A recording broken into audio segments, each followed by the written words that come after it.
요즘 집주인들이 임차인들에게 날짜를 당겨서 계약하자는 말들을 많이 하자고 합니다. 도대체 왜 이런 이유로 집주인들이 다급해진 걸까요? 집주인들이 다급해졌으니까 혹시 임차로 계신 분들은 나하고 상관없네 라고 생각하시면 큰일 납니다. 제가 제목에도 적었지만 아마 제목은 좀 바뀔 수도 있겠지만 제가 뭐라고 적었냐면 임차인들도 급하게 하시는 게 좋을 겁니다 라고 제가 적었습니다. 자, 어떤 이유에서인지 살펴보도록 하겠습니다. 그리고 왜 정말 이런 거 하는지 솔직히 조금 의문이 드는데 한번 보도록 하죠. 한국경제에서 가져온 기사고요. 2021년 6월 8일자 기사입니다. 조금 시간이 됐죠. 조금 시간이 됐는데 제가 그때 이제 공유를 못 드린 것 같아서 이렇게 가져왔습니다. 자, 광고 없애고 보겠습니다. 서울 강서구 화곡동의 한 빌라에 오는 9월 달에 이사를 앞두고 있는 유모 씨는 최근 집주인으로부터 이사 날짜를 좀 당기자, 그래서 계약하자라는 요청을 들었다고 합니다. 임대보증금 보증보험 가입이 의무화되는 8월 18일보다 앞서서 잔금 일정을 정하자는 요구였는데, 즉 보증보험 가입을 피하자는 거죠. 자, 여기서 이제 보증보험이 도대체 뭔지 여러분들이 아시는 분도 계시겠지만 좀 모르시는 분도 계실 텐데, 일단 오해하시면 안 되는 게, 일반적으로 하는 보증보험이 아니고 등록 임대주택, 즉 주택임대 사업자들 의무사항으로 들어가는 보증보험입니다. 자, 그리고 그 날짜가 8월 18일, 2021년 8월 18일 이후에 하는 것들은 이제 전부 다 이제 의무사항이 되는 거예요. 자, 그러면 8월 18일 전에 하면은 저걸 피하기 위해서 하는 건데, 자, 아까도 말씀드렸지만 저거 집주인들 빠져나가려고 저러는 거 아니야? 라고 생각하시면 큰일 납니다. 저 집에 들어가 있는 임차인들도 저 보증보험료를 내셔야 돼요. 황당하죠? 뭔 소리야 도대체? 왜 내가 보증보험료를 내야 돼? 나는 지금 살고 있고 1순위고 이렇게 돼 있는데. 집주인도 황당하고요. 세입자도 황당합니다. 집주인 75% 내야 되고요. 임차인 25% 내야 됩니다. 어떤 내용인지 보겠습니다. 이 집의 주인은 매매 가격과 전세금의 격차가 적은 다세대 주택을 대량 매수해서 임대 사업을 하고 있다. 이게 정식으로 하고 있는 거예요. 등록을 해가지고 주택임대 사업자. 자, 그렇기 때문에 전세 보증보험 가입이 필수입니다. 미등록은 선택이에요. 이제 이런 부분이 좀 기사에 없어서 제가 지금 기사 분석을 하는 거죠. 자, 전세 보증보험 가입이 필수로 이루어져야만 하는 주택인데 보증료 부담을 지지 않으려는 집주인이 보험 가입을 피하기 위한 꼼수를 강구한 거다. 자, 꼼수라고 기사는 썼지만, 자, 꼼수라고 표현하면 안 될 수 있는 게 임차인도 부담을 해야 되고, 제가 더 중요한 거 뭐냐면, 저도 주택임대 사업자이기 때문에 제 관할 주택과에 전화를 했더니 그 주택과 담당자가 이렇게 알려주더라고요, 방법을. 8월 18일 전에 그냥 재계약하시라고. 그러면 이게 꼼수가 맞다면은 지자체도 다 꼼수인가, 그러면? 그럴 만한 이유가 있다는 거예요. 자, 유 씨는 시장에 전세 매물이 워낙 없어서 이 집도 어렵게 구했다. 불안해도 집주인의 요구를 따를 수밖에 없다고 볼멘 소리를 했다. 근데 이거 유 씨, 여기 나오는 이 유모 씨잖아요. 지금 당신 도와준 거예요, 지금. 지금 모르고 불멘 소리 하시면 안 돼요, 지금. 자, 볼게요. 임대주택 사업자들의 임대보증금 보증보험 가입이 의무화되는 8월 18일 앞두고 이를 피하려는 집주인들의 계약 날짜를 앞당기는 사례가 발생하고 있는데, 보증보험 비용을 감안해서 전세 계약을 반전세나 월세로 전환하면서 그나마 있던 전세도 줄고 있다. 이것도 전세가 줄어드는 요인 중에 하나입니다. 보증보험 가입 의무를 위반하면 최고 2천만 원의 벌금, 과태료도 아니라 벌금이래요. 최장 2년의 징역형에 처해질 정도로 처벌 수위가 높다. 이거 너무 심한 거 아닙니까? 무슨 잘못을 그러겠다고? 물론 이제 일부 다주택자이면서 정말 막 그 깡통 전세하고 일부러 세입자한테 피해를 주는 그런 악질 사업자들도 있어요. 이제 그런 걸 막기 위해서 하는 건데, 이거 약간 침소붕대거든요. 그러니까 그 빈대 잡으려다가 초과상관 태우는 꼴이 될 수 있어요. 자, 왜 그런지 계속 볼게요. 자, 8일 강서구의 다세대 주택 임대차 계약을 주로 주선하는 Y중개업소 대표에 따르면은 임대차 만료를 앞둔 많은 집주인들이 7월에 새 계약을 마무리 지으려는 움직임을 보이고 있다고 전했다. 임대보증보험은 집주인이 세입자의 전월세 보증금을 돌려주지 않으면 보험사가 대신 돌려주는 상품인데, 지난해 8월 시행된 민간임대주택특별법에 따라서 지난해 8월 18일 이후 신규 등록한 임대사업자는 이 보험에 가입을 해야 되고, 그리고 그 전에 이미 임대사업을 하고 있는 사람은 올해 8월 18일부터는 모두 또 가입을 해야 돼요. 그러니까 1년간 유예를 준 거죠. 자, 위반하면 최고 2천만 원의 벌금 또는 최장 2년의 징역형에 처해지는데 집주인 입장에서는 보증료 부담이 있는 데다가 가입 절차가 복잡해서 아예 계약을 서두르자는 거죠. 자, 그런데 뒤에 나오지만 이 보증료 보험료의 25%는 임차인이 내는 겁니다.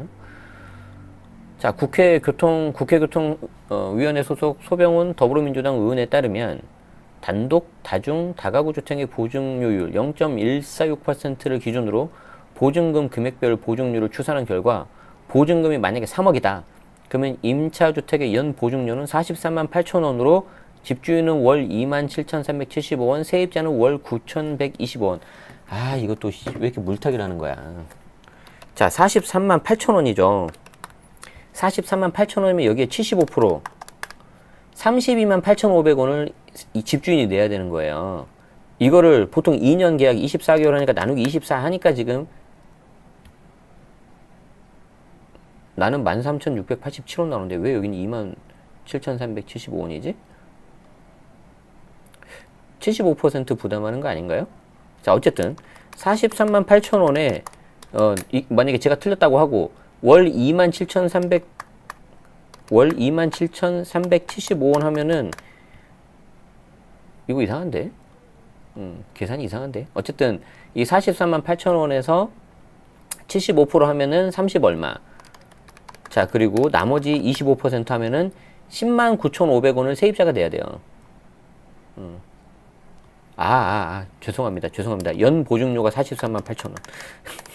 역시 우리 똑똑한 친구들, 절친분들, 가입 구독자분들 죄송합니다. 감사합니다.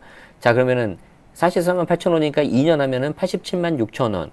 여기에 75% 하면은 65만 7천 원. 집주인 나누기 24개월 하면은 2만 7천 원 맞네요. 예. 한번 써봅시다. 이게 집주인만 돈이 나가는 게 아니라 임차인, 세입자도 나간다니까요.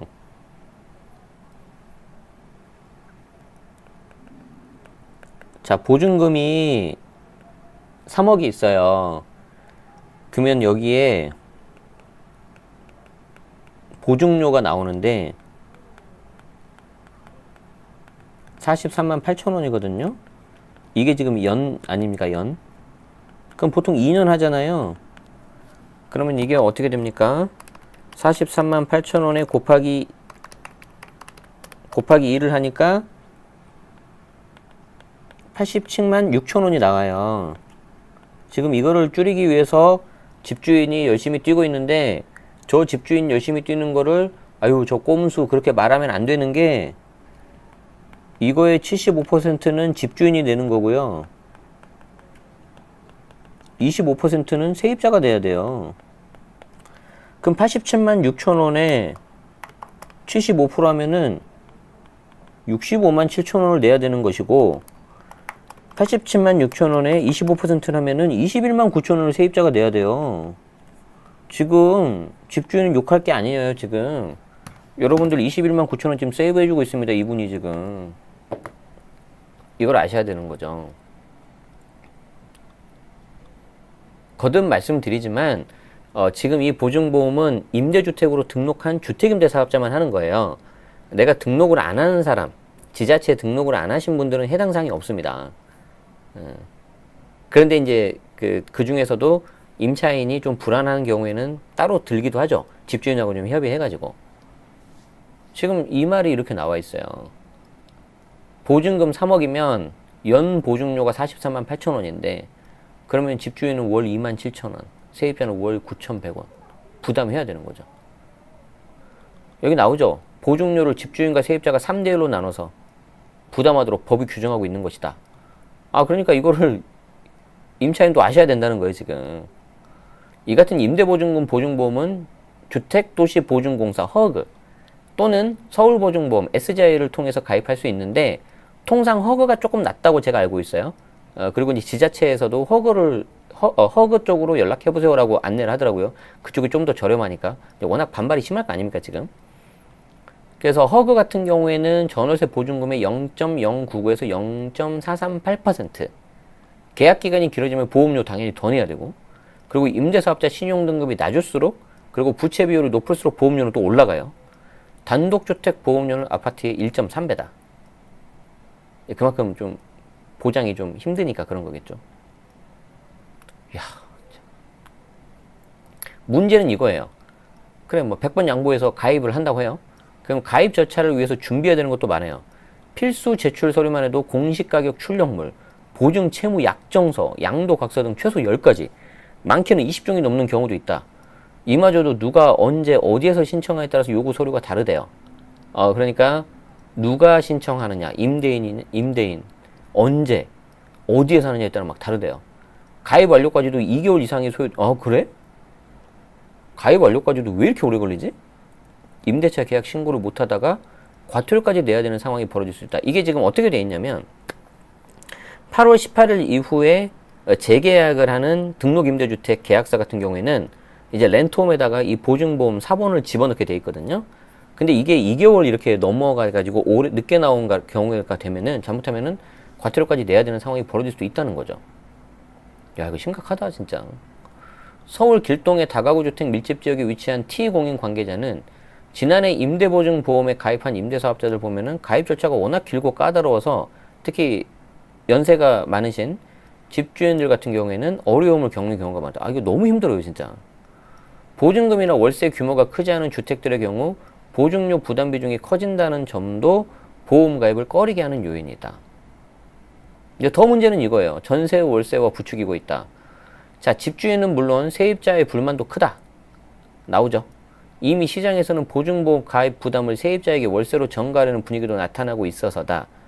왜 그러냐면 보증료를 월세에 포함하는 등의 방식인데 이거는 지자체에서도 말을 하고 있단 말이에요. 25%는 임차인이 부담을 해야 되기 때문에 그 부분에 대해서는 계약서에다 명시를 하셔라. 그래서 임차인한테 받아라. 일단 처음에는 100%는 집주인이 내고 이렇게 나오고 있거든요. 그럼 당연히 이거 이렇게 넣어야 되겠죠. 그러면 이제 이렇게 한 김에 좀 여력이 되시는 분들은 그러면 이참에 그냥 월세로 바꿔버리자 이렇게 나올 수 있는 거죠. 보증료를 집주인 입장에서는 전세 대신 월세로 바꾸면 보험료 부담이 줄어들죠. 이게 보험료 부담이 어떤 식으로 되냐면은 이게 제가 좀 기억을 하는 게 어떤 거냐면은 이렇게 돼요. 이게 비율에 따라 다르는데 일단은 보증금, 대출, 뭐 저당이죠. 뭐 이런 것들을 다 더한 다음에 이거를 해당 주택의 가격으로 나눈대요. 그럼 이게 비율이 나오지 않겠습니까? 곱하기 100을 하면 말이 많았던 게 이 주택 가격도 처음에 감정가였어요. 그래서 보증보험을 넣으려면은 감평을 받아야 돼요. 집주인이. 황당하죠. 근데 이제 기준시가로 바뀌었어요, 이제. 진짜. 아무튼 이렇게 해가지고 이제 퍼센테이지가 나오지 않겠습니까? 그러면은 주택 가격이 얼마 안 되는데, 갭이 작은 것들 있죠. 전세 보증금이 높으면은. 그러면 이 퍼센테이지가 이렇게 가면은 이제 일단 여기 60%에서 100% 여기가 이제 가입을 해야 되는 상황이에요. 근데 이 보증금이 만약에 낮춰버리면은 이 퍼센테이지가 이렇게 갈 수도 있잖아요. 60% 미만으로. 그럼 이때는 가입을 안 해도 돼요. 그리고 이제 여기 2번에 들어가면은 이제 가입을 해야 되는 건데 문제는 이 3번 100% 초과해버린 경우가 있어요. 그러니까 이제 이 보증금이 너무 높거나 막 선대출 같은 게 있거나 그리고 동시에 주택 가격은 막 낮아요. 이런 것들이 꼬이면은 막 복합적으로 작용하면 이거 100% 하면은 이거 가입 불가입니다. 그럼 가입 불가되면 어떻게 되겠어요? 현재 민특법 상황에서는 무조건 가입을 하라고 돼 있단 말이에요. 안 하면은 아까 뭐 벌금 나오고 징역 나왔죠. 근데 만약에 내가 가입이 불가해요? 가입 불가니까 나 해지해야겠다. 자동 말소하겠다. 자진 말소하겠다. 근데 임차인 동의가 있어야 돼요. 임차인 여기 있어서 어디를 가겠어요? 그러니까 당연히 동의 안 해주겠죠. 그럼 중간에 지금 여기 임대사업자 하는 사람 붕 뜨는 거예요. 자, 그래서 그런 경우에는 어떻게 해야 됩니까? 라고 제가 지자체에 물어봤더니 안타까운 상황이네요. 그냥 그러고 있어요. 황당해요, 그냥. 근데 이거 진짜 되는 거거든요, 지금. 이 사람을 내가 자진말소 해가지고 좀 내보내고 싶고 그러는데 임차인 동의가 있어야 돼요. 그리고는 이제 이거 과태료 하거나 그런 지자체에서는 그냥 안타까운 상황이 요 소리만 하고 있어요, 지금. 뭔가 대응책이 있어야 될 거 아니에요. 뭐 어떤 불가피한 상황이 있거나. 심지어 임대보증금 보험을 취급하는 허그에서도 보험가입을 위해서 반전세나 월세로 전환하라는 식의 조언을 하고 있어요. 아까 제가 말씀드렸잖아요. 지자체에서도 하니까 이게 꼼수가 아니라 8월 18일 전에 빨리 재계약하세요. 이러고 있다니까요. 허그에서도 마찬가지라고 하잖아요. 반전세나 월세로 바꾸세요. 이렇게 하고 있잖아요. 통상적으로 허그에서는 대출금과 임대보증금을 합한 금액이 주택가격을 넘으면 가입을 거절해요. 문제는 최근 임대차법 시행으로 전세값이 폭등하고 있죠. 대출금과 임대보증금을 합한 금액이 주택가격을 넘은 사례가 늘고 있어요. 왜냐하면 저거는 늘어나는데 기준시가는 1년에 한 번씩 좀 늦게 나올 수 있잖아요. 특히 임대주택의 특성상 다세대 연립 오피스텔이 많은데 주택가격 대비 전세가격이 높게 형성되는 경우가 대부분이어서 보증보험 가입이 어렵다. 이러면 이제 이도저도 못하는 거지. 임대인 입장에서.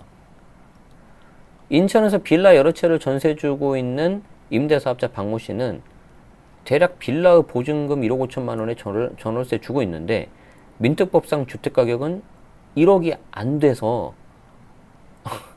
보증금이 훨씬 못 미쳐 보증보험이 가입이 어렵다는 이야기를 들었다. 그래서 지난해 허그에서 문의하자 차라리 이걸 월세로 바꾸시죠. 보증금 규모를 낮추라고 하더라. 그러면 이 집주인 입장에서는 그나마 여력이 되시는 분들은 바꿀 수 있잖아요. 근데 저 월세를 바꾸고 싶어도 못 바꾸는 분들도 계실 거잖아요. 그럼 이 사람들 뭐 징역 가야 돼요? 이건 좀 너무 황당한 것 같아요. 그러면 여기 집주인 그렇다 치고 임차인들은 또 무슨 죄예요? 여기 이쪽 일부 이런 빌라에 사는 세입자들은 사정이 어려워서 월세 한 푼이라도 줄이고자 하는 경우가 태반일 텐데 아무리 보험가입 해준다고 해서 월세 비중이 늘어나는데 좋아할 세입자가 어디 있어요?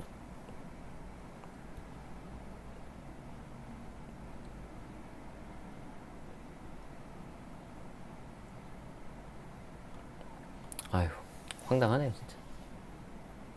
이거 굉장히 좀 문제가 좀 많이 될 것 같습니다. 전세보증금 반환보증 가입 거절 현황. 보증 한도 초과가 가장 많군요. 39.4%. 선순위 채권 기준 초과 21.5%. 선대출이 뭐가 있는 거죠. 그리고 이제 나머지가 이제 뭐 채권 파악 불가, 미등기 목적, 등기도 안 돼 있어. 아이고야. 야, 이거 어떻게 해야 될까요? 응? 재개발, 재건축, 거주 요건은 1년 지나고 나니까 좀 아닌 것 같으니까 쓱 뺐는데, 이거 좀 문제 많이 있는 것 같은데, 이것도 좀 바꿔주면 안 되나, 이거? 예? 문제가 있다고 인정을 하면, 빨리 저는 인정을 하고, 바꾸는 게 맞다고 저는 생각을 합니다. 저는 어렸을 때 그렇게 배웠거든요. 저희 부모님한테 비겁하게 행동하지 말라고 배웠어요. 그러니까 뭔가 하다가 잘못을 하거나 그러면 빨리 인정하고 그냥 죄송하다고 잘못했다고 해라. 그게 맞는 거라고 저는 생각을 하고 있거든요. 잘못을 했으면 잘못했다고 하고 지금이라도 늦었지만 좀 바로 잡기 위해서 하는 게 더 맞지 않을까 그렇게 생각을 하는데 좀 안타깝습니다. 그리고 이 보증보험 취지를 생각하면 보증보험 취지가 어떤 임차인들을 보호하기 위해서라고 하는데 우리 좀 냉정하게 좀 생각을 해봅시다. 여러분들이 이제 경매 같은 거 공부해보면 특히 잘 아실 텐데 임차인 입장에서 전입신고를 하고요. 확정일자를 받잖아요. 이거 왜 하는지 아세요? 이거? 왜 하는지 아세요? 뭐 제가 법학 전문가는 아니지만 임차인이 자기가 밑에 깔고 있는 이 보증금은 채권이라 그래요. 얘는 좀 약해요, 이게. 그래서 이 채권을 보호하기 위해서 전입신고를 하고 확정일자 이 두 가지를 해버리잖아요. 그러면 이 채권이 이걸 함으로 인해서 물권화가 돼요. 그래서 굉장히 보호를 많이 받을 수 있게 해놓은 거예요. 그러니까 내가 전입을 해가지고 빨리 들어가서 신고를 해놓고 그 해당 물건을 점유하고 있고 그리고 확정일자를 받잖아요.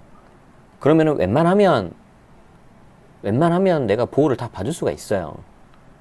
근데 여기에 이것도 불안하셔서 지금 여러분들이 추가로 보증보험 이건 이제 제가 자발적으로 이런 걸 하는 거 아닙니까? 그런데 여기에 이제 정부가 그 의무사항으로 등록 임대주택에 대해서는 별도 보증보험을 지금 하라고 하는 거예요, 지금. 자, 그러면 나는 이미 이렇게 해가지고 보호를 받고 있는데 이걸 한다고 해서 얼마나 더 올라가겠어요? 아주 조금 올라갈걸요? 조금. 그런데 그 조금 올라가는 거에 비해서 임차인이 뭘 내야 돼요? 임차인도 역시 보험료를 부담해야 되는 거죠. 25%나. 그리고 더 문제는 뭐예요? 아까 우리 기사에 나온 것처럼 전세가 없어지고 있잖아요. 보증보험을 해야 되니까. 야, 설마 빅픽처? 전세를 없애기 위한? 그럼 왜 전세를 없앨까? 월세가 훨씬 과세 파악이 쉽거든요. 전세보다. 세금 매기가 훨씬 쉬워요. 방금 제가 한 말은 그냥 제 개인적인 뇌피셜이니까 그냥 여러분들이 그냥 듣고 흘리시고요. 임차인 보호를 위해서 한 거겠지만 아무리 의도는 선의이고 좋은 취지라고 하지만 결과로 봤을 때 오히려 이렇게 안 좋은 게 있다면은 빨리 바로 잡는 게 어떨까 저는 싶습니다. 아시겠죠? 예.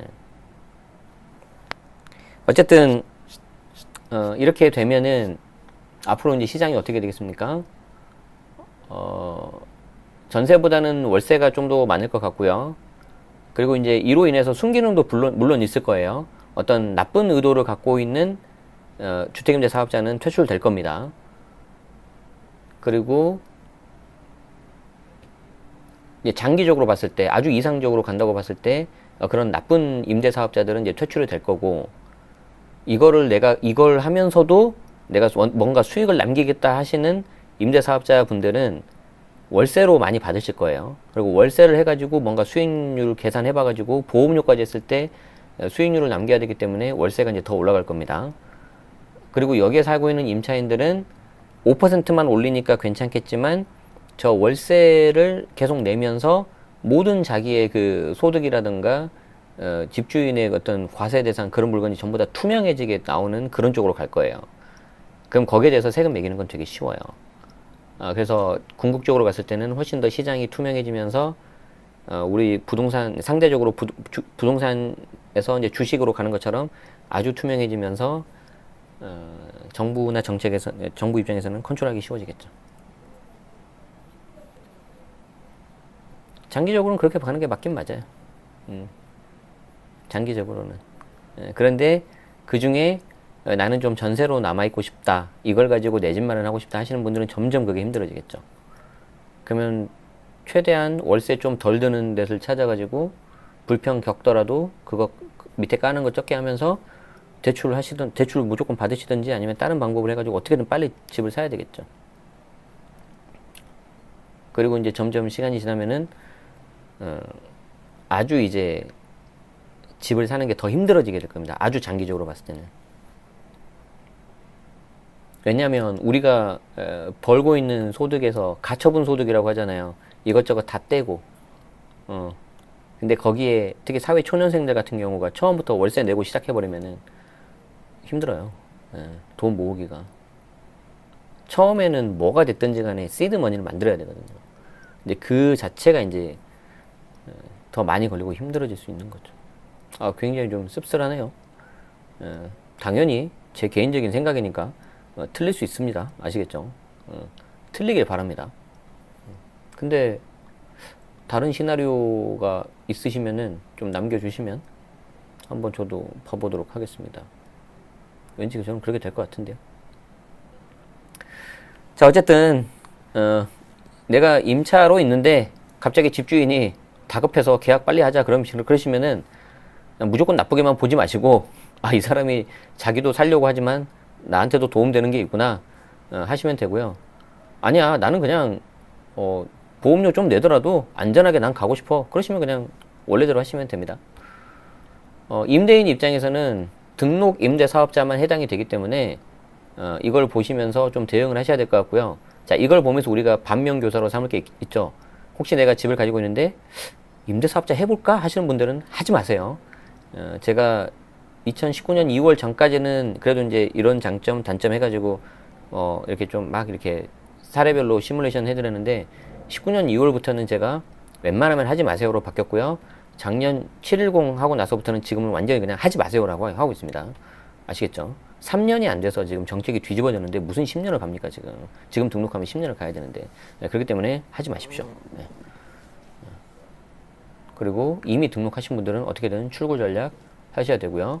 이걸 본 임차인 입장에서는 내가 집을 사면은 나의 미래 모습이 저 모습일 텐데 어떻게 될까 하고 한번 생각해 보시기 바랍니다. 자, 그렇지만 계속해서 이렇게 갈 거예요. 보증보험에 대한 이슈는 계속해서 있기 때문에 아마 앞으로 조금 더 제가 추가로 말씀드릴 게 있을 것 같고요. 본의 아니게 조금 약간 영상이 좀 무거워졌는데 양해 말씀드리고, 어떻게 저도 마무리를 해야 될지 모르겠습니다. 하지만 아는 것이 힘입니다. 여러분 아시겠죠? 그래서 도움되셨다면 좋아요, 구독 부탁드리고요. 특히 제가 보통 점심때쯤에 라이브 하니까 참여 원하시는 분들은 구독하시고 알림 설정까지 해놓으시면은 이슈가 있는 내용들 제가 그때그때 잘 전달 드리도록 하겠습니다. 그리고 제 텔레그램 채널 보시면은 이렇게 금방금방 알 수 있죠? 그리고 추가 내용이라든가 우리 세무사님들, 회계사님들 특강까지 같이 듣고 싶으신 분들은 이쪽 멤버십 가입하시면은 더 도움 되실 것 같습니다. 네, 여기서 마치도록 하겠습니다. 네, 저도 오늘 잘 참은 저에게 그래도 소소하게 칭찬을 하고요. 남은 시간도 잘 참고 음식 군것질 안 하고 좋은 거 먹고 그렇게 운동도 열심히 하도록 하겠습니다. 여러분들 모두 건강합시다. 이럴 때일수록 아시겠죠? 날씨가 많이 덥습니다. 건강관리 잘 하시고 잘 챙기세요. 자, 여기서 마치도록 하겠습니다. 빠이빠이.